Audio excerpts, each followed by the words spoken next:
Pada tahun 2017, para astronom mengamati bintang terang yang melesat keluar dari galaksi Bima Sakti. Objek ini terus ngebut pada kecepatan 3,2 juta kilometer per jam, hampir 4 kali lebih cepat dari gerak matahari mengelilingi pusat galaksi Bima Sakti. Bintang induk kita ini perlu waktu lebih dari 225 juta tahun untuk melakukan satu kali orbit penuh. Tapi masalahnya, bintang pengembara itu bergerak berlawanan arah dari kebanyakan orbit bintang saat mengelilingi pusat galaksi kita. Dan anehnya lagi, bintang itu terdiri dari materi yang sangat berlainan. Para astronom kemudian bisa mengidentifikasi komposisinya yang berupa atom logam berat. Padahal, kebanyakan bintang lain terdiri dari unsur yang jauh lebih ringan. Bintang pengembara ini dinamakan LP4365 dan bisa terbang satset hingga keluar jauh dari galaksi kita. Mereka juga yakin kalau pengembara ruang angkasa ini terdorong keluar dari tempatnya oleh suatu bencana kosmik, seperti supernova. Ledakan bintang supernova ini merupakan ledakan terbesar yang bisa terjadi di ruang angkasa dan berlangsung setelah perubahan mulai muncul di inti bintang. Supernova bisa terjadi dalam sistem bintang biner maupun satu bintang. Bintang biner adalah dua bintang yang mengorbit bintang induk yang sama. Katai putih superpadat yang jadi salah satu bintangnya bisa mencuri materi dari bintang pasangannya. Dan setelah beberapa saat, si pencuri mengakumulasi banyak materi lalu meledak menjadi supernova. Ada juga supernova yang dipicu oleh bintang tunggal yang mendekati masa akhir hidupnya karena telah kehabisan bahan bakar. Massa yang masuk ke inti bintang akan terus bertambah dan akhirnya inti bintang jadi terlalu berat sampai nggak mampu lagi menahan gravitasinya sendiri. Setelah intinya runtuh, muncullah supernova yang melepaskan banyak energi. Tapi para astronom masih belum bisa menjelaskan proses pembuangan LP4365 ini dari galaksi kita oleh supernova. Tiap ada pertanyaan, malah makin memunculkan lebih banyak pertanyaan lain. Mungkin itu cuma bintang pendamping yang terlontar oleh gelombang kejut setelah ada supernova, atau malah serpihan dari bintang yang meledak. Studi terbaru yang telah mengumpulkan sejumlah data menunjukkan kalau bintang katai putih itu berputar pelan di sekitar porosnya. Kemudian para astronom berspekulasi kalau LP4365 cuma serpihan kosmik, jadi nggak termasuk bintang. Dan ajaibnya, serpihan kosmik pengembara ini bisa bertahan dari salah satu peristiwa ruang angkasa yang paling dahsyat. Tapi, setelah menyimpulkan demikian, mereka juga mengamati fenomena memukau lainnya. Fitur unik LP4365 ini kemungkinan baru muncul setelah bintang ini mengalami supernova. Meskipun kejadiannya berlangsung sangat cepat, wujud bintang ini berubah total. Kebanyakan bintang punya unsur utama helium dan hidrogen, tapi LP4365 emang beda dari yang lain, karena di dalamnya terdapat unsur berat seperti magnesium, oksigen, dan neon. Supernova pasti telah menambahkan semua atom ini ke komposisi bintang tersebut. Dan para astronom menggolongkan semua unsur yang lebih berat dari helium sebagai logam. Artinya, setelah mengalami supernova, LP4365 berubah menjadi metalik. Saat ini, sang bintang nggak punya planet sendiri, tapi satelit tes milik NASA mengamati adanya keanehan. Jadi satelit ini punya misi mencari planet jauh yang melintas di depan bintang induknya dengan mengamati cahaya yang redup. LP4365 justru makin cerah dan baru meredup lagi tiap 8,9 jam. Kemungkinan bintang ini bisa berdenyut, tapi biasanya denyutan bintang nggak berlangsung secara teratur. Jadi menurut penjelasan yang lebih logis, permukaan bintang ini nggak rata. Saat bintang berputar, bintik matahari terbawa masuk, kemudian nggak terlihat lagi. Berarti bagus dong? Dan setelah mengetahui kecepatan rotasi bintang ini, para astronom bisa menggali proses yang berlangsung di dalamnya sekitar 5 juta tahun yang lalu, selama supernova. Eksoplanet biru terang HD 189733b kelihatan tenang dan sangat familiar. Mirip banget kayak bumi kita. Tapi kemiripan ini justru menyimpan misteri yang nyeremin. Di permukaannya, angin bertiup dengan kecepatan 8.700 km per jam atau 7 kali kecepatan suara. Itu pun masih belum seberapa, karena di planet super panas ini juga ada hujan kaca yang arahnya menyamping. Bintang neutron adalah inti bintang raksasa yang sangat padat. Bintang ini memancarkan sinar X atau gelombang radio. Tapi pada tahun 2018 lalu, para astronom mendeteksi aliran cahaya inframerah misterius yang rupanya berasal dari bintang neutron sejauh 800 tahun cahaya dari bumi. Teori yang paling logis menyatakan sinyal ini mungkin dihasilkan oleh piringan debu yang mengelilingi bintang, tapi belum ada cukup bukti yang bisa mengonfirmasinya. Kecepatan rotasi Merkurius paling ngebut di antara semua planet di tata surya kita. Planet ini mengorbit matahari dengan kecepatan lebih dari 160.000 km per jam, mengungguli planet kita lebih dari 64.000 km per jam. Karena inilah, 1 tahun di Merkurius sama dengan 88 hari di bumi. Jarak orbit Merkurius ke matahari juga paling dekat. Makanya, kalau kamu memapakkan kakimu di permukaan Merkurius pada titik terdekatnya dengan matahari, ukuran matahari akan kelihatan 3 kali lebih besar daripada saat kita melihatnya dari bumi. Pulsar Black Widow adalah bintang neutron yang berputar. Pulsar ini melahap bintang katai coklat ringan yang jadi pasangannya. Semakin banyak energi yang dikonsumsi, akan semakin lambat laju perputarannya. Energi yang hilang selama proses ini menyebabkan bintang pasangannya mulai menyusut. Di konstelasi Centaurus, terdapat awan molekul yang nggak bisa kita sebut sebagai tempat yang aman dan tenang untuk bermain-main. Tempat ini terdiri dari hidrogen dan bintang yang baru lahir. Letaknya ada di nebula, sekitar 6.500 tahun cahaya dari bumi. Jadi sederhananya, nebula adalah awan gas dan debu raksasa yang melayang-layang di luar angkasa. Energi kuat yang dipancarkan bintang bayi ini menyebabkan awan hidrogen di situ bersinar merah terang. Dan saking kuatnya, energi ini sampai bisa menggerogoti awan debu yang gelap. Para astronom bisa mengamatinya saat awan debu ini menghilang seperti gumpalan mentega di wajan panas. Eksoplanet jauh seukuran Neptunus, Gliese 436b, terbilang sangat unik karena terbuat dari es superpanas yang berkobar. Planet ini mengelilingi katai merah Gliese 436 dalam satu orbit full cuma dalam 2 hari. Dengan kata lain, jarak eksoplanet ini sangat mepet dengan bintang induknya. Mungkin karena ini juga, suhu di dalamnya jarang ngedrop di bawah 427 derajat Celcius. Tapi menariknya, ada banyak sekali es yang dikenal sebagai ice eggs. Es ini tetap padat meskipun suhunya sangat tinggi. Jupiter adalah planet terbesar di tata surya kita. Planet ini 318 kali lebih besar dari bumi dan 2,5 kali lebih besar dari total ukuran planet lain di tata surya kita. Tapi anehnya, kalau bobot raksasa gas ini makin berat, ukurannya malah mengecil. Tambahan massa yang didapat akan bikin planet ini lebih padat, lalu membuatnya mulai menarik dirinya sendiri. Para astronom mengklaim Jupiter kemungkinan akan 4 kali lebih berat dari bobotnya sekarang, tapi ukurannya nggak akan berubah. Ukuran galaksi DigiSat-1 sebesar Bima Sakti, tapi galaksi ini nggak begitu kelihatan karena semua bintangnya hampir transparan. Yang bikin DigiSat-1 super unik, yaitu galaksi ini cuma berdiri sendiri. Kalau galaksi lain sih biasanya berkelompok. Mungkin DigiSat-1 telah terbentuk di periode lain sekitar 1 miliar tahun setelah Big Bang. Kalau klaim ini terbukti benar, berarti galaksi tersebut telah jadi fosil hidup. Satelit Saturnus, Hyperion, termasuk satelit teraneh di tata surya kita. Tapi bentuknya sebetulnya nggak aneh-aneh amat. Satelit yang menyerupai batu apung ini dipenuhi banyak kawah, serta memiliki listrik statis yang mengalir keluar angkasa. Sekitar 4.000 tahun cahaya dari bumi, ada planet yang wujudnya mirip bongkahan berlian besar. Kepadatannya paling tinggi di antara semua planet yang telah ditemukan, dan sebagian besarnya terdiri dari karbon. Saking padatnya, sampai-sampai para astronom memperkirakan kalau karbon ini berwujud kristal. Maka sebagian dari planet ini kemungkinan berupa berlian.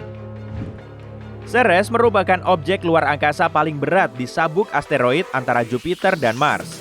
Total masanya hampir sepertiga dari massa seluruh sabuk asteroid. Selain itu, Ceres merupakan planet katai terkecil di luar sana. Benda luar angkasa ini juga menjadi satu-satunya planet katai yang terletak di sabuk asteroid sekaligus di tata surya bagian dalam. Para astronom kadang menjuluki Jupiter sebagai bintang gagal. Raksasa gas ini memang punya banyak helium dan hidrogen, tapi dengan massa segitu, Jupiter nggak bisa melakukan reaksi fusi di dalam intinya. Dengan cara seperti ini, bintang akan menghasilkan energi. Atom hidrogen saling berfusi di bawah tekanan dan panas ekstrim, lalu menghasilkan helium. Proses ini juga melepas cahaya dan panas. Jupiter cuma akan bisa melakukan reaksi nuklir dan berubah menjadi bintang kalau massanya bertambah 70 kali lipat. Kondisi di luar angkasa sangat hening. Di sana cuma ada ruang hampa tanpa atmosfer, sedangkan gelombang suara perlu medium agar bisa merambat. Karena itulah, planet yang beratmosfer seperti bumi terdengar sangat bising.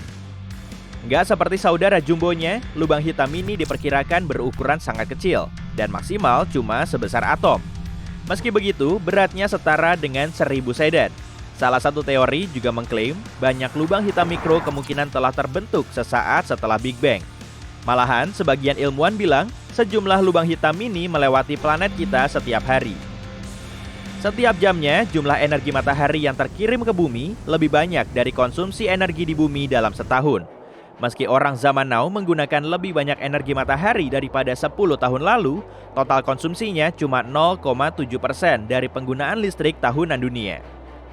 Kemungkinan ada bulan yang juga mengorbit bulan lain, tapi para astronom belum menyepakati teori ini. Umumnya, planet mengorbit bintang dan bulan mengorbit planet. Tapi kenapa nggak ada bulannya bulan atau moon yang juga dikenal sebagai subbulan, moonet atau moon? Para peneliti mengklaim kalau moon bisa aja memang ada, tapi induk bulan harus cukup besar dan moonnya cukup kecil. Jarak antara bulan-bulan ini dan planet induknya juga harus berjauhan.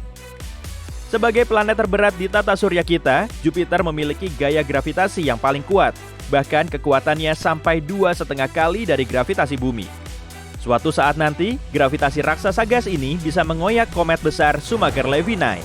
Dan kalau sudah begini, Jupiter akan menelan sisa komet sebelumnya. Saat berdiri di ekuator Mars, kamu akan ngerasain suhu di kakimu seperti biasa-biasa aja, tapi kepalamu bisa langsung beku.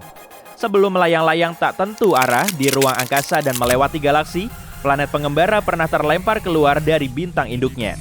Tapi ada planet unik yang berjarak 200 tahun cahaya dari bumi.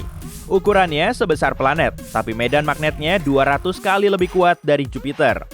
Gravitasinya juga sangat kuat, hingga menghasilkan aurora yang terus berkedip di atmosfer kita. Europa merupakan salah satu satelit terbesar di Jupiter, meskipun ukurannya lebih kecil dari bulan. Tapi menariknya, permukaan Europa tertutup oleh es. Sebagian dari es ini sangat halus, jadi dipakai untuk main seluncuran. Selain itu, lompatan setinggi 1,2 meter di planet kita akan melambungkanmu hingga hampir 7 meter ke udara Europa. Meski begitu, kecepatan pendaratannya kurang lebih sama dengan di bumi. Haumea alias planet Katai yang mengorbit sabuk Kuiper punya bentuk oval unik dan 2 satelit. Karena satu harinya cuma berlangsung selama 4 jam, Haumea digolongkan sebagai objek besar yang rotasinya paling cepat di seluruh tata surya kita. Yang paling misterius tentang Haumea, justru planet ini punya cincin tipis selebar 64,4 km di sekelilingnya. Para astronom belum bisa menjelaskan proses dan asal-muasal objek langit ini, hingga akhirnya muncul di sekitar planet Katai tersebut. 11 bumi bisa muat di ekuator Jupiter, dan kalau planet kita seukuran anggur, si raksasa gas akan sebesar bola basket. 9 pesawat luar angkasa telah terbang ke Jupiter. 7 diantaranya cuma melewatinya dan 2 sisanya mengorbit di planet besar itu. Pesawat termutakhir, Juno, tiba di Jupiter pada tahun 2016. Kawah di kutub selatan bulan diperkirakan menjadi tempat paling dingin di seluruh tata surya. Dasar kawahnya selalu berada dalam bayangan, dan suhu tertinggi di sana cuma sampai minus 238 derajat Celcius, termasuk saat siang bolong. Kalau kamu mau terbang ke Pluto dengan pesawat, waktu tempuhnya sekitar 800 tahun. Gunung tertinggi di tata surya terdapat di asteroid Vesta yang ternyata tingginya cuma beda tipis dengan Olympus Mons. Puncaknya setinggi 22,5 km dari dasar gunung, sehingga Rhea Silvia, begitulah namanya, hampir 3 kali lebih tinggi dari Everest. Cincin Saturnus nggak ditemukan secara bersamaan, tapi satu demi satu. Jadi penamaan cincin ini berdasarkan urutan abjad sesuai waktu penemuannya. Dan akhirnya namanya jadi begini: D, C, B, A, F, G, dan E. Sehari di Venus kurang lebih selama 243 hari di bumi. Berarti kalau mau weekendan di Venus, kamu harus nunggu sekitar 3 tahun di bumi. Karena 1 hari di Venus lebih lama dari 1 tahunnya. Fenomena Terminator Event sedang terjadi di ekuator matahari. Tabrakan medan magnet ganas ini bisa menyebabkan tsunami plasma ganda yang sangat dahsyat. Bencana ini mampu mengoyak permukaan matahari dan kecepatannya mencapai 305 meter per detik. Peristiwa ini bisa berlangsung selama berminggu-minggu dan terjadi hampir tiap 10 tahun. Angin Neptunus paling kencang di seluruh tata surya kita, bahkan kebanyakan bisa mencapai 2.574 km per jam. Hampir semua badai besar ini bisa menelan planet kita bulat-bulat. Bintang paling terang ke-18 di langit malam alias Fomalhaut bisa jadi pemandangan yang mencekam. Bintang ini dijuluki mata Sauron. Karena cincin debu dan serpihan di sekelilingnya terlihat mirip mata raksasa yang tatapannya bikin nyalimu langsung ciut. Masa bintang misterius ini 2 kalinya masa matahari dan jaraknya 25 tahun cahaya dari bumi.